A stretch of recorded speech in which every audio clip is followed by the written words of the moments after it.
Welcome to Parenting GPS, navigating your parenting journey. I'm Kari Kling, the host of your show.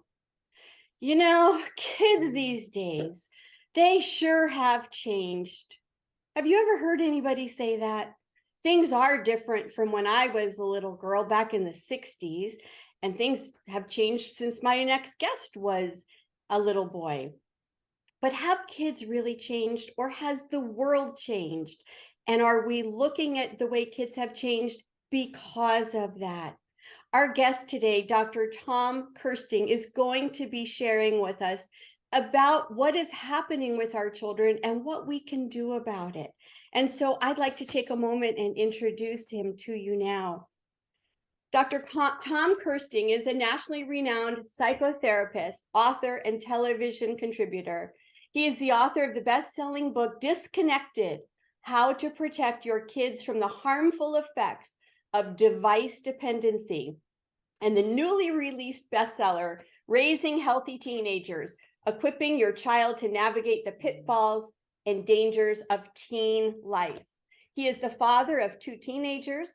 He is a regular guest expert on many national television shows and talk shows where he offers his insights and advice about parenting, wellness, and relationships. Please help me welcome Dr. Tom Kersting. Tom, thank you so much for being here and joining us. My pleasure. Thanks for having me. And, I just want to share with our viewers, I did not know you. I did not know of you up until about 2 weeks ago. My husband and I were watching television, and an interview just, came on the news with Brian Kilmeade, and you started talking, and I immediately thought to myself, oh, I'm going to see if I can find him and have him as a guest on my show. And my husband leaned over to me and said, you should try to get a hold of him and have him as a guest on your show. And here we are 2 weeks later. I'm glad, happy to be here. Happy to help.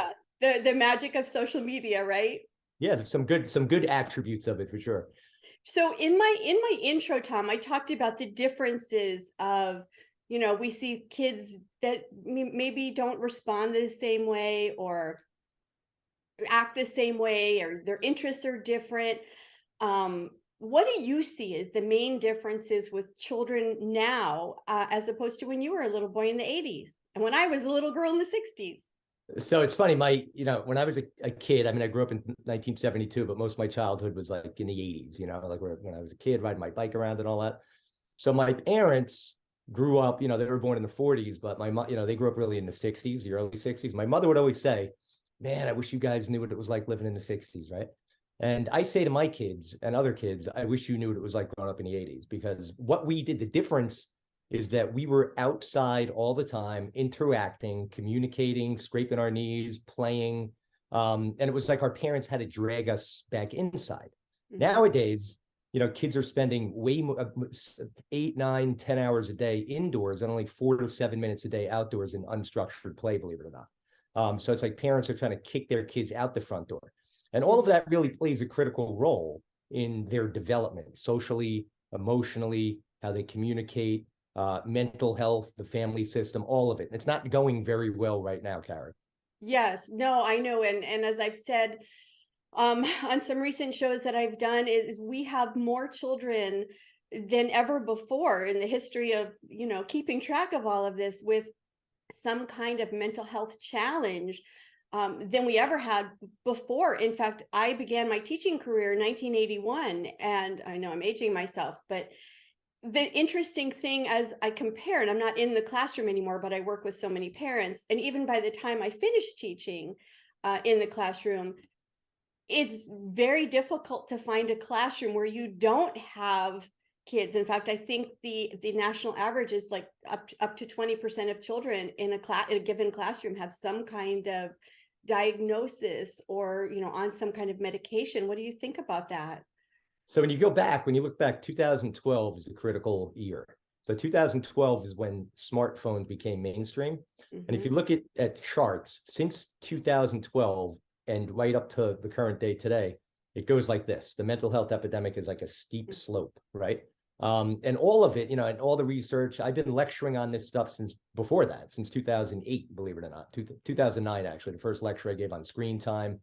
the impact that it has on kids' brains, how it contributes to the mental health epidemic and so forth. So really starting in 2012 is when smartphones became mainstream, and when now our kids are spending about 9 or 10 hours a day, their brains are basking inside in another planet, essentially. They're living in another planet called cyberspace. And if we are living on another planet almost every waking hour of our day, things in our natural habitat, the real world, aren't going to go so well. Right. Right. And what you said earlier, and last week's show was all about, anybody that's interested, go back and watch it, about the importance of movement in terms of development in every single way. I love what you said about, how when you were a little boy, when I was a little girl, our parents did have to drag us in. And kids are growing up without unstructured play. In fact, it's not even just the screens. I remember when my own boys, I have twin boys who are 21. I remember when they were in preschool, and, they went 3 days a week for half of a day, and then we'd come home and we'd play, and, they would play. And I was blessed enough that I was only working very part-time back then.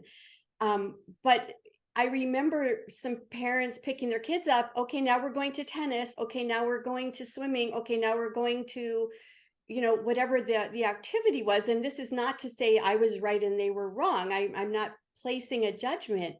But I remember thinking, when do these kids just get to play? When do they get downtime? And, there's such a competition, I think, amongst parents right now about, my kid has to be the best in this, and my kid has to, do this, and I'm not doing my job, if I'm not putting my kids in all these activities. And I don't think it's healthy.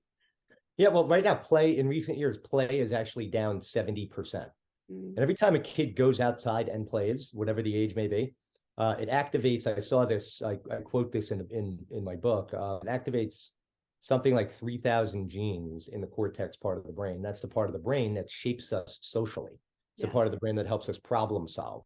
So that's where kids are going to learn, starting at a young age, what it means to be a human being, socially, interactively, emotionally, mentally, and so forth, is by being in the presence of other kids, primarily outdoors. And all the research shows that kids that are play immersed, the mental health outcomes of those kids is just substantially better than those that are not play immersed. I agree with you 100%. And we could do an entire show on that, with imagination and problem solving, like you said.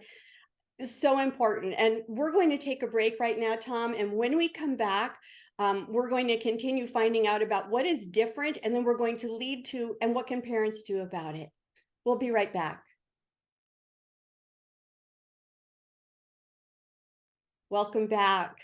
We left off in the first segment, Tom, talking about the importance of unstructured play and what happened in 2012 with, the kids getting iPhones and being on a screen. It's not just the screen, though. It's about what they're seeing and what they're not doing. Would you please share with our viewers a little bit more about that, regarding the images that they may see that they may not be developmentally appropriate and ready for, and just the way they spend their time? Yeah. So, Kari, when I was writing Raising Healthy Teenagers, I was thinking about something I've been seeing a lot more of in the last couple of years. It's called oppositional defiant disorder, ODD. And oppositional defiant disorder is essentially a child at any age, really, that is just defiant, can be vindictive. And things I've experienced that I haven't seen all that much of is the 12-year-old boys cursing out their moms, becoming physically violent. And it seemed to be a combination of a couple of things. So I underscore this in the book. And one of them is as follows, right? So everybody has a camera in their pocket now, right? Right on our phone. Every street corner, there is a camera. So every single bad thing that takes place in society is now picked up on a camera, whether it's a mugging, a carjacking, a murder, a beating of somebody. Like you see all these stories in the news of these bullying/assault incidences taking place in schools, on school buses. Everything's captured on camera. And I give an example of the movie Jaws, right? So Jaws came out in 1975. So after that movie came out, people literally would not go into water, right? And 50 years later, this guy doesn't go into water anymore because of Jaws. My husband's right there with you. Maybe a little bit, but I'm not going out too far. So think about that concept. So a 2-hour movie with a fake robotic shark left that kind of an imprint on millions of people's brains to the point where they're actually not going to go into water. Now think about the stuff that our kids are exposed to and digesting every single day that makes Jaws look like a novice, right? And what happens with the brain is the more that we are exposed to something over and over and over again, bad or good, the more we adapt to that, the more we become desensitized to it, the more it becomes normalized. So for a lot of kids, they behave this way. They don't even think it's wrong. And then the second part is that I talk about is the fact that all of the information from apps, video games, and so forth are intentionally designed. All of those products are designed to target the pleasure-seeking part of the brain that produces dopamine. And dopamine is the feel-good chemical. And it's also tied to every form of addiction, whether it's drugs or gambling and so forth. So when you have a child spending hours and hours a day getting like this never-ending dopamine drip, as soon as the stimuli is removed, in this case, the phone or video game system, there is a crash. There is a literal withdrawal in the form of behavior and verbal and physical and so forth. Yeah, and there's actually a bill right now in Congress to limit or take away, I'm not sure exactly of the details, social media, some video games until the kids are 16. What are your thoughts about that? Yeah, I was just talking when I was on Kill Meet, I was talking about that a little bit. So that's Senator Holly and a congressman out of Utah are both putting forth a bill that would limit access to social media until 16 years old. There's also another provision that they're floating, and that's a warning label. Like, how cigarettes say may cause cancer? A warning label that social media companies will be required to put on there that says may cause mental health issues. So the answer is I am 100% in agreement with both of those and more. Absolutely. And one of the things that I notice and I experience in the one-on-one parent coaching that I do, and I'm sure you do too with the families that you work with, is that so many parents are reluctant to take the video games away. And one of the things that I say to parents is if your child wanted to sit and eat candy for 7 hours, 3 hours, 1 hour, would you allow them to do it? No, of course not, because it's not good for them. Now, does that mean you can't let kids play video games at all? No, I think it's part of their social life. I think it's part of, who they are in terms of their culture. But we have to enforce boundaries in terms of time for their physical, mental, social, and emotional health. 100%. My previous book, Disconnected, I have a whole chapter about that. So, so video games, yes, they target that same part of the brain. And the reason why parents are reluctant to do something about it is because they know what the reaction is going to be. Yeah. They're going to have a kid that's going to fly off the handle, freak out, and then they worry. On top of that, they worry, like if their kid doesn't have the video games and he's going to be left out, and he's not going to have any friends and this and that. One rule I always had for my son, who's now 19, was that there were no video games allowed during the school week. Monday through Thursday, no video games allowed. And the reason for that is if a kid is allowed to play Fortnite, let's say they're in 6th, 7th grade, when they're in the classroom, that's what they're thinking about. They're actually being distracted because they can't wait to get home and play Fortnite. And furthermore, when they do get home, if the rule is, oh, when you're done with your homework or you're done studying, you can go play your video games, they race through their schoolwork and they study haphazardly. And the result is it's going to affect their grades. I couldn't agree with you more. And you don't want kids to go to bed super late during the school year. And we know that it's really important to be off of screens. I mean, I'm preaching to the author of the book, this, but for our viewers about the importance of making sure your kids are off of a screen at least an hour before bedtime. That blue light can really be stimulating and make it more difficult for kids to even fall asleep in the first place. So I got to jump in on that one. Please. Yeah, so I worked in a public high school for 25 years and I retired 3 years ago. So I was doing that at both that and my private practice. So my last year there, I did my own survey with high school students, kids that trusted me. And I asked them a simple question. I told them it wouldn't leave my office. And the question I asked them was, what time do you go to sleep at night on school nights? And 90 something out of the 100 of them told me that they went to bed between 1 and 4 a.m. every night of the school week and that their parents did not know. And the reason for that is because kids across America, the majority of them, are allowed to have their phones with them in their bedrooms at night. And they can tell themselves, all right, I'm going to try to get a good night's sleep, but the phone is too powerful. So any parent listening right now, you got to get that phone out of that bedroom. I don't care how old they are. that there's got to be a rule that that phone is put downstairs at a certain time, and then it does not stay in their bedroom with them at night, because they can't control themselves. I think that's such wise advice. And I would also add to that to ask parents, you know what, get the video games out of the bedroom. Get all of the electronics out of the bedroom, make it a sleep sanctuary, if you will, in terms of, not having that stimulation there for them, because without sleep, they're not going to grow. I mean, I know how I feel if I don't get enough sleep. All of us, we feel a little, crabby maybe, or, we're just tired, and that's our body's way of reacting to not having enough sleep. And when you're a growing child, it's so important. Yeah, it's why we have a sleep deprivation epidemic among kids in America right now. Yeah, And forget about all absolutely. the other mental health. Just that alone is going to trigger major mental health problems if you're not getting enough sleep every night of the week. It's so important. And so when we come back from our break, we've been talking about the things that maybe aren't going the way that we would want them to, in terms of bringing out the best in our children. When we come back, we're going to start talking about and give parents some suggestions and strategies about what can you do right now if you feel like these things are issues within your family, no matter the age of your child. What are some things that you can do right now to help turn this around? We'll be right back.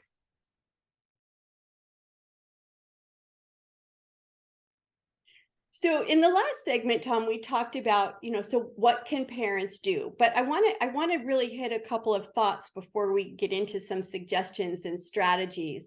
And one of our questions in our fourth segment is about that. So we'll come back to it. But I want to talk about the topic of substance abuse, whether it's prescription drugs, street drugs, alcohol. What is your sense as a psychologist? What is your sense of what is happening now? Why are kids doing this? We know why: peer pressure, experimentation, etc.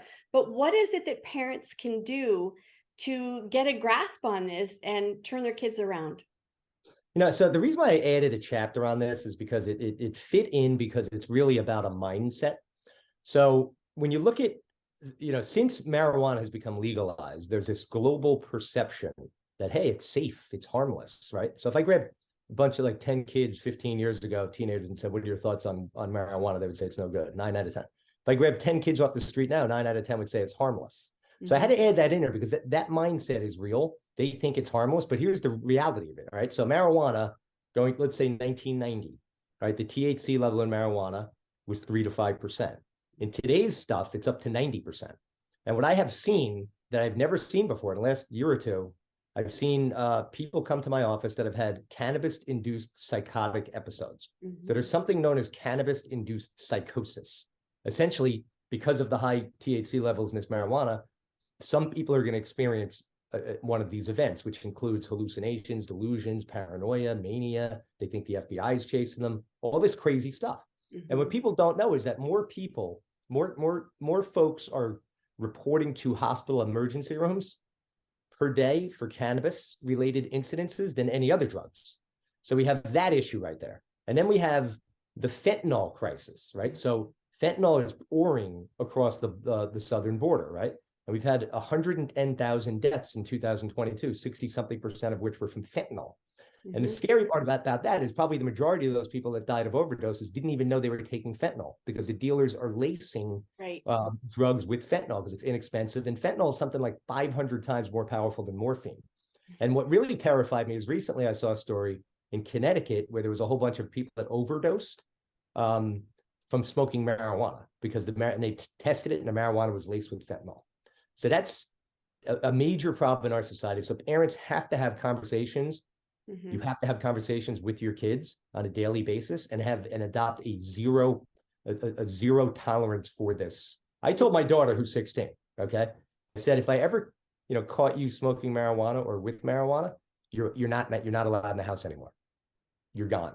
I don't know if I mean that, but I want to scare her, right? So I want her to know the truth behind that. So I have these conversations with her. And to my knowledge, she has not done anything of the sorts and doesn't plan to, because she knows it's not going to be tolerated. And I educated her about all these dangers. And sometimes when we talk to our teenagers or even preteens about things like this, you have to go for a little bit of not just trying to be rational, because that part of their brain may not be as developed to really understand the long-term effects of it at that point. Tom, one of the things that I dealt with when my kids were in high school that was really kind of surprising to me, and I know that a lot of parents are talking about this, is the parents, usually somewhere around senior year of high school, had a drinking night, a family drinking night, where their thought was, well, I'm going to get my kid drunk so they know how it feels, they know how much they can tolerate, and that way I won't have to worry about them as much. And a lot of people asked me what I thought about that at the time, and quite honestly, I was really shocked, because I didn't realize that was a thing. We never did that in our home. I don't drink. I explain to my children, the reasons that I choose not to, and I'm not here to pass judgment on any adult. I used to have wine when I was younger. What are your thoughts about parents getting their kids ready and making this assumption that they're going to go down that road? Yeah, I mean, I see this as well in where I live in my community, right? So I remember like my son, when he graduated high school 2 years ago, we had a graduation party. So there were a lot of kids that came here, and there was no alcohol, right? So, the Kerstings follow the rules. And that's how I teach my kids. We follow the rules. Because if we all of a sudden bend the rules, what's going to happen when our kids, get a little bit older and are more independent? Are they just going to believe that, hey, it's okay to bend the rules? But interestingly, thereafter, my son told me, when I had asked him, like a year later, about the graduation parties, like, did other people serve alcohol? He's like, every single one of them. It's almost like the parents, they're like, oh, they're graduating high school, and it's mindset, well, they're going to go off to college and drink anyway. My son does not drink. He's 19 years old. I'm not being naive. I know that for a fact. He just makes his own choices, and he's got a ton of friends, and they all love. He's the leader. They follow him. They even tell me that they would, even if my son decided that he was going to drink, they wouldn't let him. So my whole philosophy is, all right, we could raise people to follow the crowd, or we could raise people to lead, right? And leaders, one of my favorite quotes is, a leader always does what is right, even when it's not popular. It's a great quote, and good for you. That's, I think as parents, we have to not always feel that you just have to go with the flow, excuse me, and stick up for what you believe are your principles. Speaking of influence from peers, kids get influence from everything. And one of the things that I know you believe, because I read it in your book and I talked about with my children growing up, is that they have to have time. It's so important for them to have time, to have quiet time, and to think their own thoughts, because when their brains are just filled with other people's thinking, whether it's the teacher, the lyrics from a song, a video game, whatever, they don't have time to develop their own decisions, or opinions, I should say, about things. And in your book, your wonderful, wonderful book, Raising Healthy Teenagers, and it's really applicable for kids before they're teenagers to get to be teenagers, you talk about the art of controlled thinking, and I think it's beautiful. Would you please share with our viewers what you mean by that? So I'll give you an example. So I just did a bunch of lectures the other day. I lecture all over the country for parents and kids. So I was speaking at a local school district. I was speaking to the students during the day, and then the parents in the evening. And whenever I speak to the students, I get to a part of my lecture about cyber self-esteem, and I talk about self-esteem. And I'll ask one of the kids in the front row, I'll say, who are you? And I already know what the answer is going to be. They tell me their name. And then I ask the next kid, they tell me their name. And then I ask them to ask me who I am. And they say, well, who are you? And my response is, I'm not Tom Kersting. That's just a name my parents gave me. Who I am is as follows. I am a loving, caring, spiritual, motivated, empathetic, powerful human being. And I go on to say that I'm not saying that to boast about myself. I'm saying that because all of us are that. Everybody in this room is also that, right? But you can't know who you are if you're distracted constantly from self. And what I mean by distracted is everybody's got their face in a screen 24 hours a day, right? So we become human, we're always doing. So we've become human doings, and we have to get back to being human beings. And a human being must carve out at least 15 minutes a day of total silence without any distractions. And I implore these kids to do that, to sit in silence and get to know the rest of the iceberg, get to know all of the stuff that lies within every one of us. And when we begin to do that and understand that and unearth that and become that, we become very powerful forces for good. And we get to know each other. And I would estimate that if every kid started doing this every day, in a year from now, the mental health epidemic would decline by 90%. Wow, 90%. That's what I would hypothesize. Yes. That's a great hypothesis. And so there's the first thing for the parents and even the grandparents that are watching. The very first thing you can do is ask yourself and talk to your child about the importance of having that thinking time where you're not receiving stimulus from things around you, the world around you, but you're generating your own mindfulness and your own thoughts. We're going to take a break right now. And when we come back, we're going to take some questions from our viewers. We'll be right back.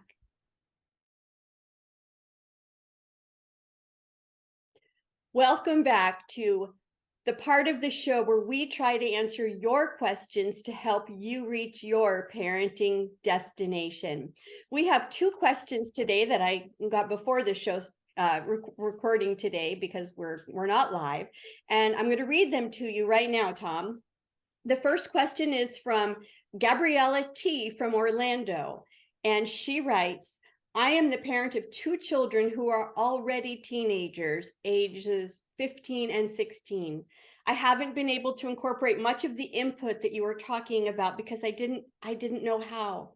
Is it too late for me? And what advice would you have for me as I'm still trying to decrease screen time, maybe have them hang around a different group of kids and become more serious about their academics? Where should I start? Gabriella, you're right in Orlando. You have Disney World. Come on. No, I'm only kidding. But where we have to start, right? So I always tell when I'm lecturing and stuff to parents is that we have to start off by practicing what we preach, right? So that I mentioned that the average kid is spending about 9 or 10 hours in front of a screen. So is the average adult. We're spending equally as much time in front of a screen. So when I always say when you hear the word family, right, you think of like the Brady Bunch, right? The modern day family, let's take a family of 4, isn't really very definitive of the word family. It's more like 4 individuals that just happen to live under the same roof and are doing separate things on screen somewhere. One trend that I notice in the last several years is that almost every teenager in America right now, when they are home, are spending almost all of their time by themselves in their bedrooms. So the first thing that we need to do is recognize bedroom starts with bed and family room starts with family. So number one, practice what we preach. We have to put our devices down and we have to collect and gather our kids as much as they may be reluctant to do so and get everybody together. Get around the family dinner table. If you can't do that, sit around for 15 minutes on a daily basis and get to know one another. Have conversations with one another. Even car rides. I talk about this in Disconnected. When you look in the rearview mirror, if you're dropping your kid off to middle school or high school, and you look in your rearview mirror when you're pulling into the trafficy school, you'll see that the kid in the passenger seat behind you, in every case, is the same exact thing. It's this. So even those 5-minute rides to and from school have been relinquished to devices. And what we need to do is not allow that anymore. So my daughter, to get to her high school is a 15-minute ride. I drive her every morning and there's no phones allowed. And we talk, she'll be doing her makeup in the mirror. And we have had some of the greatest conversations in that short period of time. And it adds up, 180 days of school per year. That fosters a strong relationship between parent and child. So essentially we have to collect our kids and we got to get them into our territory. And it starts by practicing what we preach. And the relationship, like I mentioned earlier, between parent and child is the most important thing for their mental health outcomes. I couldn't agree with you more. And I want to do a little plug for those of you that are watching, and you may not watch these shows in the order that I'm doing them, but last week's show, the topic was family meetings and why they're important, how to create them, how to do them. And it can, you may be thinking, I don't have time for one more thing. I'm talking, like Tom just said, 15 minutes a week, every other week, whatever it is. And also, our kids, most people parent the way they were parented at some level. And so you're also modeling for your kids the importance of what you just said, pulling everybody together, talking, getting to know each other. So there you go. There's another thing, parents, that you can do, starting tomorrow morning or today, whenever you're watching this. Yeah, or have your kids help out when you're making dinner and cleaning up. That, it fosters, communication. Absolutely. Look at your family as a team, not, as you said, 4 individuals or however many individuals just living in the same house. Our second question is from Julie R. in Boston. And Julie asks, and this is more of what we talked about, what are your suggestions for parents about how to help them to begin to implement some of your strategies to get on a path that is physically, mentally, and socially healthy? So we've already talked about, having kids have time for themselves, having those conversations about substance abuse, getting kids outside, getting them off their electronics. What else would you like to add to that, Tom? Hey, Julie, up in Boston, I spent a lot of time there. My wife, I dated in college. My wife went to Boston College, so I used to make that trip all the time. Yeah, so again, it goes back to a lot of stuff I've already talked about, and it really just is, we have to identify, how our society has changed and how that's impacting our families, right? So our kids and us have not changed. The world around us have. So what we need to do is create our own little world. Yes, that there's this outside world, but we can't make that the be all end all. So we have to create our own little world inside of our own homes. And again, it starts with keeping the phones out of the bedroom at night, trying to get your kids out of their bedrooms and into the family room, getting everybody. What I love what you said there, Kari, is look at your family as a team, right? And above all, parenting, parenting has never been something that's supposed to be easy. So as parents, we have to let our kids know that we are in charge, right? We are the rule makers. And then there has to be consequences and consistency.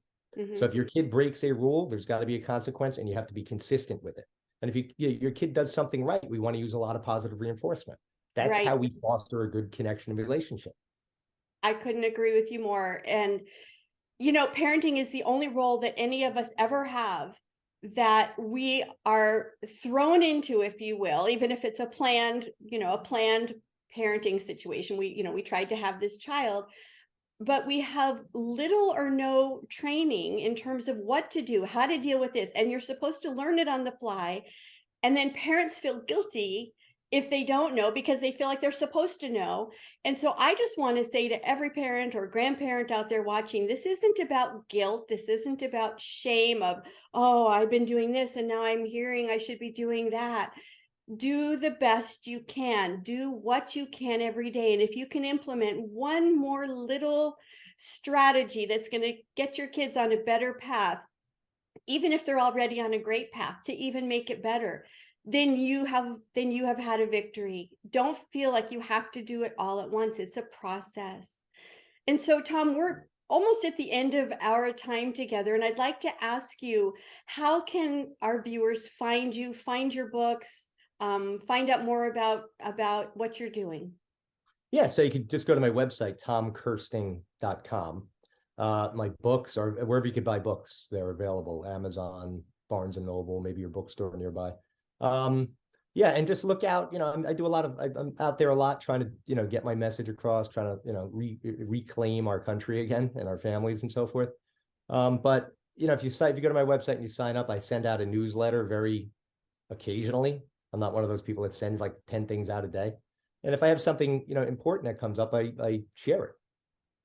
Awesome. And I hope everybody goes out and finds your wonderful books.